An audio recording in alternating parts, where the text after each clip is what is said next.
the more specific you can make your intention at work, and the more you can connect it to a strong feeling, you'll have no fear.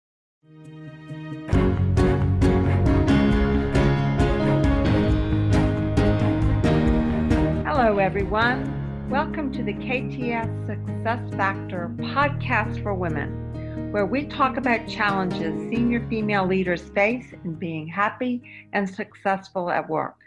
I'm your host, Dr. Sarah E. Brown. My guest today is Billie Shepard.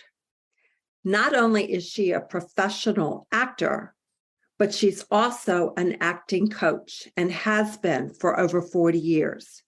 She has produced guest artist workshops, which include Academy Award winner Alan Arkin. Billie founded Billie Shepard Associates, leveraging her acting experience and unique training methods into the business arena, transforming corporate speakers into influential leaders. Her clients include Meta, that's Facebook, Uber, and Intuit. Billie merged her methods with the virtual needs of our times, and she's going to talk to us a lot about how we can apply her techniques to the world of virtual presentations.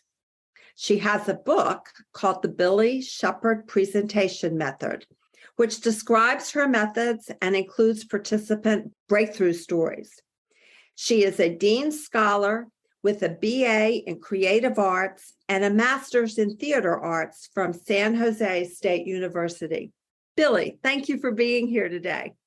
Thank you. It's so good to be with you. So tell us a little bit more about your business, Billie Shepard and Associates, and how you got launched into working with corporate clients. You know, after being an actor and an acting coach for all those years, I never thought that I would shift or change. I mean, I'd been a devoted, addicted cult member of the acting industry since I left college at 19 and thought this was my route. About 25 years ago, someone asked me, I live in the Bay Area, Silicon Valley area, and someone asked me if I could coach some executives and maybe use some acting techniques to help them be more interesting and get them turned away from their slides. It was when slides were coming in to fashion, and the engineers figured out they didn't have to face human beings. And I did it, and I liked it. And I realized that the same acting methods and techniques worked for them to get them out of their fear and self-doubt and feeling observed, and get them into them being themselves and excited about what we're talking about. And then I picked up the phone and started making calls and called the university and said, do you need help? And that's what happened. And the business took off. You have a client and you're working with them. Do most of them come because they don't have the self-confidence or they want to be more powerful? Or do other people say, I really think my boss needs some help here? How do they get to you? It's usually a combination of both. They usually go to their boss, or their boss goes to them because something needs to be improved. That they're terrific and they're smart and they're educated and they have abilities, but they're needing the next level. So I usually deal with people that are needing the presence and some techniques of communication and presentation to get them to the next level or 2 or 3 on the pyramid. I don't work with people that aren't already at a pretty high level because their managers are usually wanting to keep them because they have experience and information they need shared, and they want them to improve. Or they've gone to the manager and with that humility, they're saying, I could use some help. I want to get to this concept of the presence or the present. But when you were using it in that context, were you talking about how they presented themselves, or were you referring to being in the present moment? To be very good. Their presence as a leader or a leader rising up.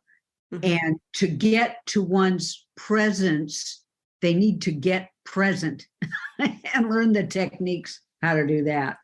Okay. So am I putting words in your mouth if I say that the key to really powerful executive presence is getting present? No, I think I'm going to cite you. Oh, okay. Well, I don't know what the authority is on that, but you're welcome to. You, I will cite you. And you talk about that a lot in your book. But how do you actually do that over Zoom? You know, when they asked me, what happened was Facebook came to me. I'd been going into that company for several years, and they came and said, there's this COVID thing. We've got to switch everything to Zoom. And I said, no, I'm not going to do that. And of course, they were correct.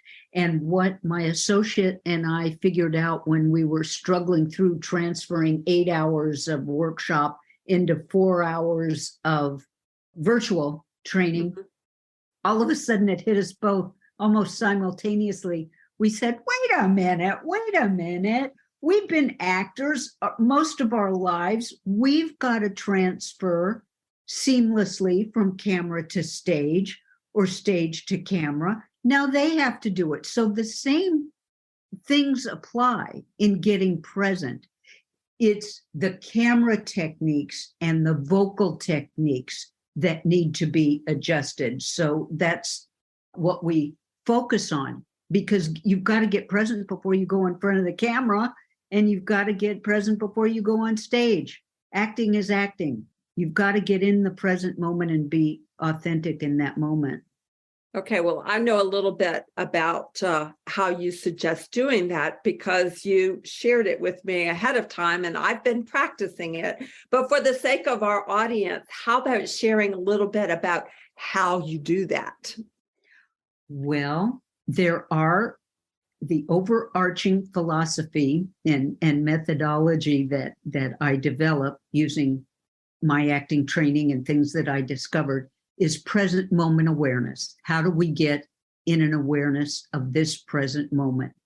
And the 4 components of being in the present moment are our body, an awareness of our body inside and out, an awareness of voice, our vocal clarity, modulation, and use of pauses, the ability to improvise, and clarity of intention.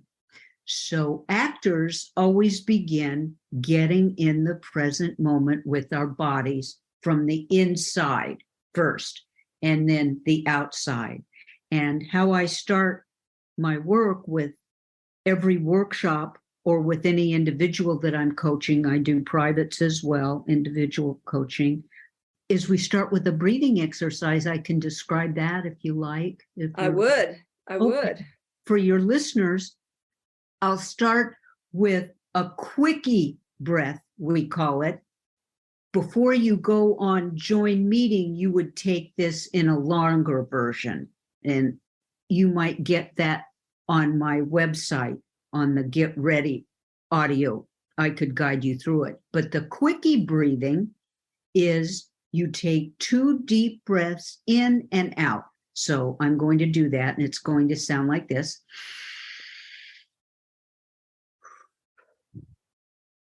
And then I'm going to move through my body, the outside, moving up through my body, squeezing out any remaining physical tension.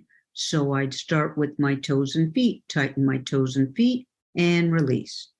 Tighten my toes and feet, and release. Moving up, tighten toes, feet, calves, thighs, and rear end. Squeeze your thighs tight, squeeze your rear end, and release. And then you feel yourself needing to breathe. Moving up through our body, tighten toes, feet, calves, thighs, rear end, stomach, chest, tight. Hands, squeeze your hands tight, arms tight, shoulders tight, face tight, funny face, every muscle tight, go. And release, and take a big deep breath in and release. Feel your awareness. Then you can go in front of the camera. Then you can step on stage. Okay. And anything else that we should do to prepare after we do this exercise with our body? Well, that's the initial beginning, getting ready with our body. And then what we move to is the vocal exercise for our voice, because remember, there's body, voice, improvisation, and intention. And with the voice, I have my participants do a pencil in the mouth exercise, which your listeners can't hear, but they will take a pencil, a wooden pencil, or a chopstick and put it in their back molars, holding it firmly in their back molars like that. I'm holding it firmly. And then they're going to read a short poem over enunciating. I'm making a real funny face in front of the. I'm opening my mouth. What we're doing is lifting weights for the lips, the teeth, the tip of the tongue before we go out and run the race or play the football game or play tennis. We're getting our mouth ready. So it would sound like this. We are the music makers.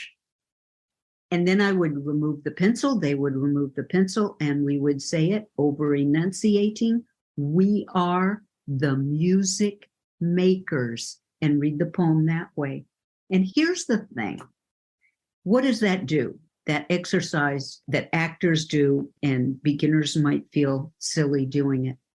What it does is it adds clarity, modulation, and the use of pauses, because we're reading the poem as clearly as we can, and hopefully we're using highs and lows and volumes in our voice. And it causes us to pause and really look at the word. Look at the word. What is that word making me feel? Or what picture is it putting in my mind?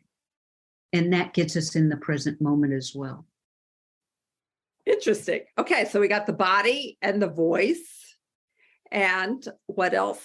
The improvisation comes with, it's almost like a benefit of getting our body and our voice present, because then we do improvisation exercises, and one recognizes that when he or she is present, they're listening carefully to what the other person's saying. Their mind isn't ahead thinking of what they're going to say or the response. That's usually how human beings communicate. Not usually, often how human beings communicate. They're thinking of what how they're going to respond. And the honor that one gives to a listener and a speaker by really hearing them is really a valuable thing for a leader to be able to do. To actually listen and hear and digest what that speaker is saying, and then observing what that listener is doing when we're speaking as a leader. I can see that. I can see that you probably have more power when you're giving your full attention to what somebody else is saying than when you're actually talking. It's a wonderful, wonderful thing to do. And it is what distinguishes a present leader from a non-present leader. We can tell when a leader is on some sort of agenda, and I'm fine, and rushing in and rushing out, or stopping and really being with that person. There was a wonderful, he was head of the United Nations. I'm sorry, I don't think it's president of the United Nations. Is it chairman? They're elected, the head of the president of the United Nations. And I watched a documentary about him when I was much younger, Boutros Ghali. Boutros Ghali, you're too young to remember him maybe, but he was an amazing person. And what I noticed during that documentary was that he treated everyone the same, whether they were president of a country or royalty or the service person that was helping with the floor thing, polisher that was having a problem, or the janitor. He treated everyone the same, and everyone had his direct focus and attention, whether they were talking about a vacuum cleaner being broken, a polisher being broken, or the state of affairs in a nation. He was present, absolutely present. Hi, this is Sarah Brown again, the host of the KTS Success Factor podcast for women. I hope you are enjoying this episode and gaining some tips and inspiration on how you can be happier, more successful, and experience less stress at work. If you would like to learn more about how you can take control of your career and do it your way, visit sarahebrown.com. There you will be able to download a free chapter from my book, Let Your Personality Be Your Career Guide. It contains information and exercises on how you can identify your unique interests, strengths, and needs, and translate that into career goals that are just right for you. Now back to this informative episode.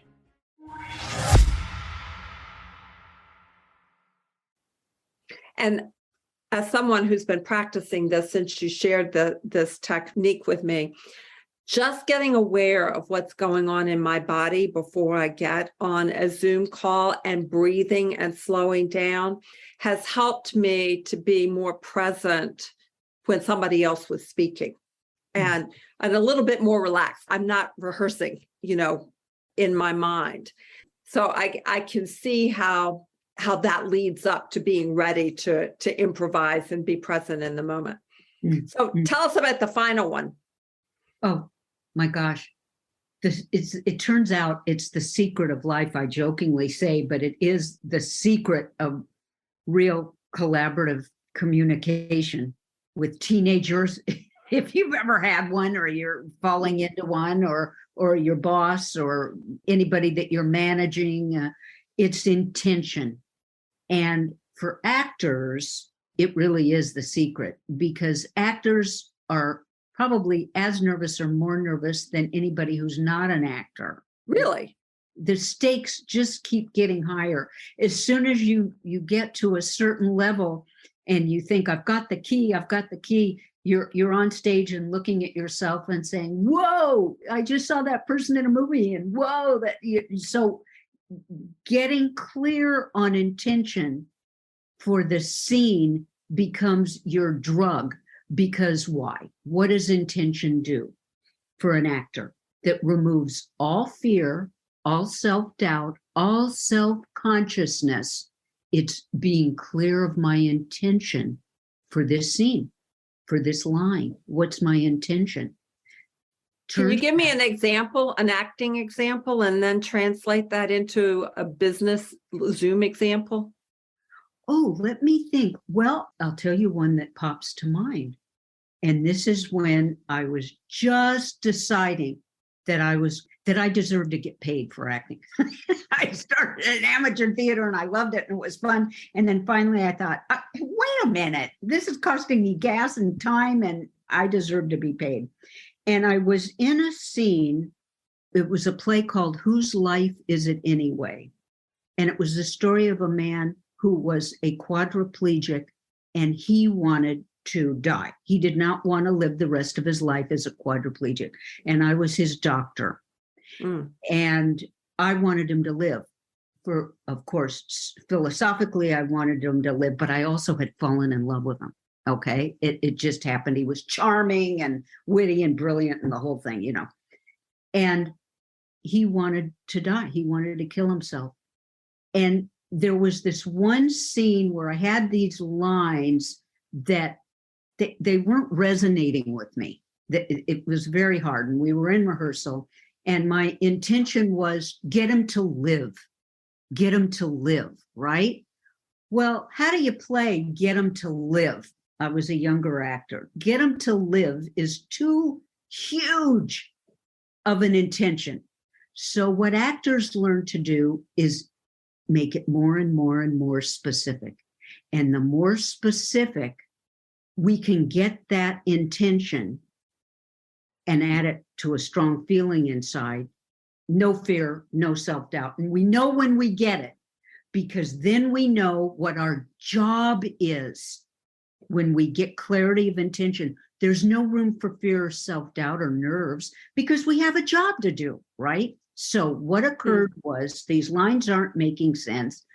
I want him to take this pill to relax him so he'll get a good night's sleep. And I'm trying to get him to live. So the lines weren't happening.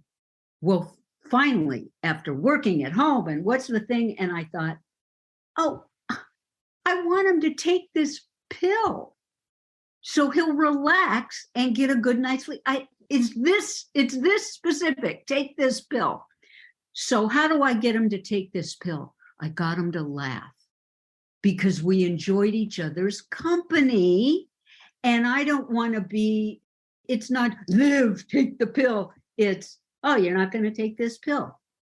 Oh, you're really not going to take this pill, are you? You know what I mean? It became a thing, and he took the pill, which maybe after a good night's sleep, he'll want to live. You see, so after talking too much about the example, I want to underline two things. First of all, that the more specific you can make your intention at work, and I'll talk about that in a second, and the more you can connect it to a strong feeling, you'll have no fear.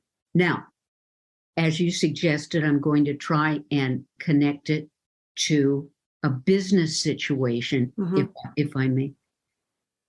Let's say I want a raise. Let's say I deserve a raise. I've got a raise and I didn't get a raise. I deserve a raise. And I've got to go to my manager and discuss this raise. That takes a lot of clarity of intention because the manager knows I'm coming in to ask for a raise.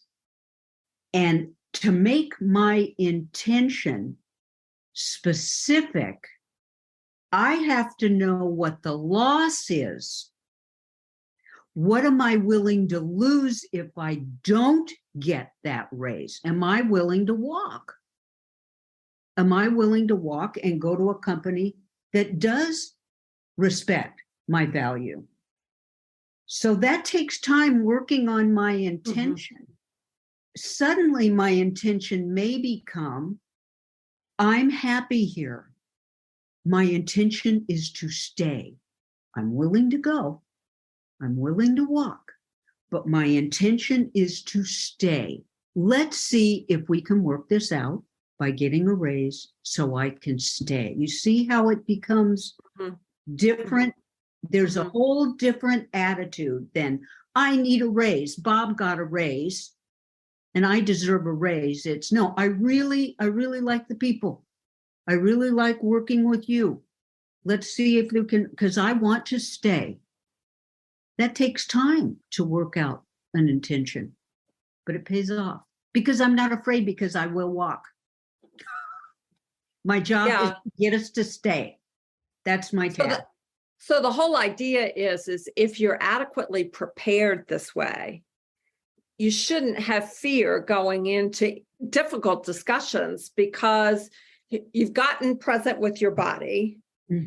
You're speaking clearly because you've warmed up your vocal cords. You're willing to go with the flow of the conversation and you know what you want. So you're putting fear at, you're crystal clear about what you want. That's the way I always call it. What do you really want? Oh, that's good. Yeah. What do you really want? So crystal clear on intention. That's really cool. That's cool. I have found practicing this over the past couple of weeks since you and I first talked is when I'm going into a conversation, I'm much more relaxed. And I'm also freer to give what I've got to offer in terms of counsel and advice because I'm clear about where the intention from which it's coming. So it's that moment and I will, it doesn't take me more than 60 seconds. But running through your list and breathing and stuff has really helped me relax going into some really challenging conversations. So I would just like to say it works. Oh, thank you so much. That does my heart good. So as we're wrapping this up, as we've discussed, most of my listeners are female leaders. Is there anything else you think they should know about being powerful on camera? Oh, what a good question. If you're on camera and you're using slides, look for a place that really means something to you, that you really either like the information or you're excited about getting people on board or something, and drop the slides and look right into the green light of your computer. That's home. Actors, it's home. We spend a lot of time learning how to look into that camera. And once we get some technique, we realize, oh, that's the best boyfriend I ever had. That is the best girlfriend I ever had. That is home, because the camera does all the work. Put a person that you like in the camera and look in that lens and connect on your important messaging. Interesting. Good idea. Billie, what should I have asked you that I didn't? You know, that it occurs to me now that I want to say to most of your women are women leaders, right? Women, right? Women, yeah, they're out there. They're in the trenches. And I would say I'm a 73-year-old woman, and what I've learned is fear in certain situations will still pop up. As strong as I've become, as smart as I think I am, as powerful as I can believe I am, and the whole thing, every once in a while, a situation will pop up and I'll be afraid. And what I have to say is fear is stupid. Do it anyway. Okay, so you just say that out loud? Fear? You're stupid? I say it. I have friends that I call that I say, I'm going to do this. Is it right? Does it make sense? I process it. And if everybody is saying you got to do it, what does your gut tell you? And if it's only fear, I say, fear is stupid. I'm doing it. Well, that's good counsel. Very good counsel. So where do my listeners find you? They can go to billieshepard.com, and they can go to Amazon and put in the Billie Shepard presentation method and get the book. And Billie is spelled Billie, and I will have these links in the show notes. Billie, thank you so much for being with me today. I enjoyed meeting you very much. Thank you. Thanks for listening to the KTS Success Factor podcast for women. If you like what you are hearing, please go to iTunes to subscribe, rate us, and leave a review. And if you would like more information on how we can help women in your organization to thrive, then go to www.sarahebrown.com. You can sign up for our newsletter, read show notes, and learn more about our podcast guests, read my blog, browse through the books, or contact us for a chat. Goodbye for now.